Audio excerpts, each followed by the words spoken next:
I'm going to let you go on a rant real quick. Give myself a little breather before we get into the news. What has been bothering you this week in tech? I know you talked off Mike about customers that you work with and their issues with tech, but I don't know if that's the same rant.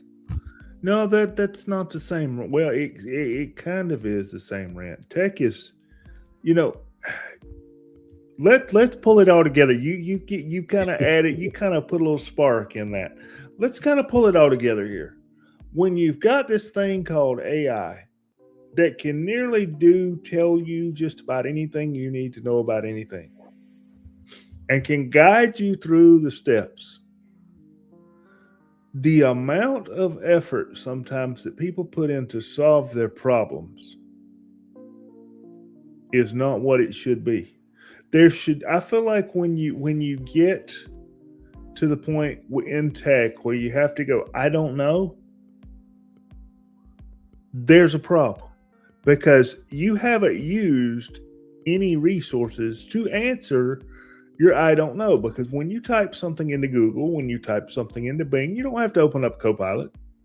You don't have to do that anymore. When you type something into Google, when you type something into Bing, you're going to get that AI answer right there at the top. That's going to, and if that answer is not enough, you can click and it'll give you more. So, I get it. We're all in a hurry. We're all busy. We've all got things to do. But if you're having a problem, before you panic, type it into Google. Just type it in. That's what these companies want you to do. Just type it in. And I get it.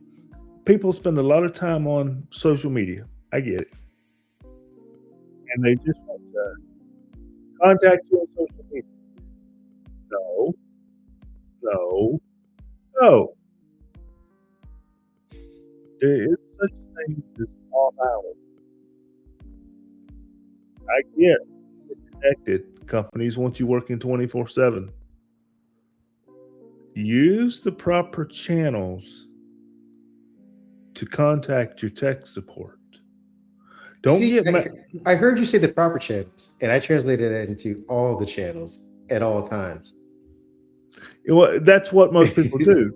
Yeah. Don't contact your tech support through Facebook Messenger, better yet through X DM, and get upset because they don't respond in 15 minutes. I thought they would find that genuinely innovative. No, they wouldn't. They would appreciate my ingenuity in finding them and hiding them. You might find this interesting. My power company here, I won't call their name. They advertised that they could do tech support via X, via DM. So when my dad was sick, I didn't have a choice. I wasn't somewhere where I could make a phone call. I said, okay, I'm going to have to, watch what info I give out here, but I'm going to have to see if they can answer my question. So I log on to X with one of my old accounts. I find my power. First mistake. Yeah. I find my power company, their handle, and I find the tweet where they have advertised, hey, you can get support via X. So I follow the instructions. I hit the DM. I type in what I need, and I wait for the nice person to, message me back. We can't look up accounts on this service. Well, then why are we offering tech support through X? Because when you do tech support, no matter what it is, your power company, your internet provider, your cell phone provider, there has to be an account lookup. So essentially, all X tech, quote, let's get it right, tech support could do was tell me to please call this number. And of course, that gets you to your IVR where you press 1 for this and 2 for Technically, they did support you in finding the phone number that you probably could have found yourself. Correct. So they win. What are you complaining about? I'm just kidding. I get it.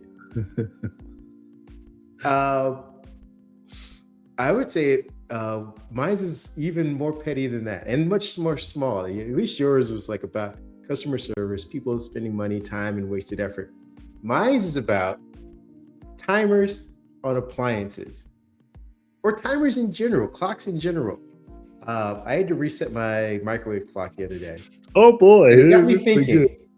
It got me thinking. Why is this such a manual process? When you have, I get it. Say you have a power outage, you unplug your microwave. Granted, there are times where my phone dies completely, or I have to do an update. When it comes back online, though, it has the right time. A stove, dishwasher, I don't know why, for whatever reason, your washer and dryer has a clock. They are always they have no clue. They are lost in the woods. Like, we don't know what day or time it is. Yes. I can help you with this.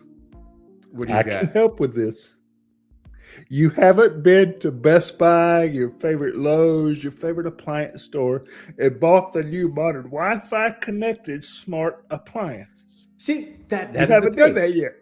That's the thing. I feel like there's a happy medium somewhere where I don't need, 12 gigabytes of RAM to run a microwave and complete amnesia during a blackout or unplugging.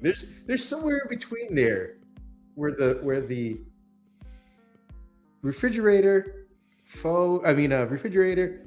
stove, all of those appliances can maintain a time. Understand that, hey, this is the time. And when I restart, this should be the time again, not just 00, I have no idea what's going on, or blink, blink, blink, blink, blink, blink until you change me. That's my thing. I feel like, again, we don't need, Snapdragon CPUs in here. We don't need, NPUs in the devices, but we do need something that manages the clock on these appliances so that you don't have to continuously manually reset these things. But I feel like technology is advanced somewhere in between those. I follow your logic, but I've got to add one more thing to this before we get to real news. This is really get. If you want an appliance to remember time, that would make sense. But that would cost a memory chip. Look at the price of RAM and decide if you want to pay that much for it to remember your time. Fair enough. I feel like you're right. What about all the years before RAM became an issue all of a sudden? I'm saying there should have been some kind of technology that at least is just an internal clock counter that matches time with what it should be. Even after a blackout battery would have solved this issue. Put it in the stove. That's all I'm saying. It feels very, I go from like, I know exactly where you are in the world on my phone, to within, feet, measuring feet, like, oh, you are 6 feet away from Panera and it is this time of the day. And I can give you the forecast for the weather 7 days out. And I'm still sitting here going, all right, I got to hit time. I got to hold down time.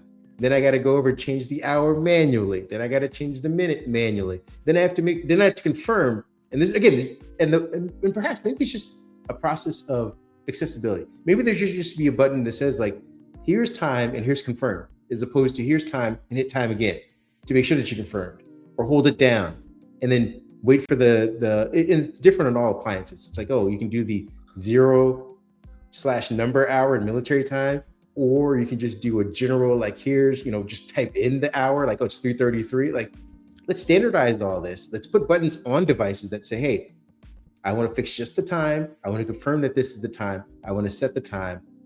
And if I want to in the future, change my, location in time. Maybe I move to Chicago with my microwave. Let's adjust that button. I don't know. It feels like this whole process of time and appliances has stayed the same since, I don't know, the 70s.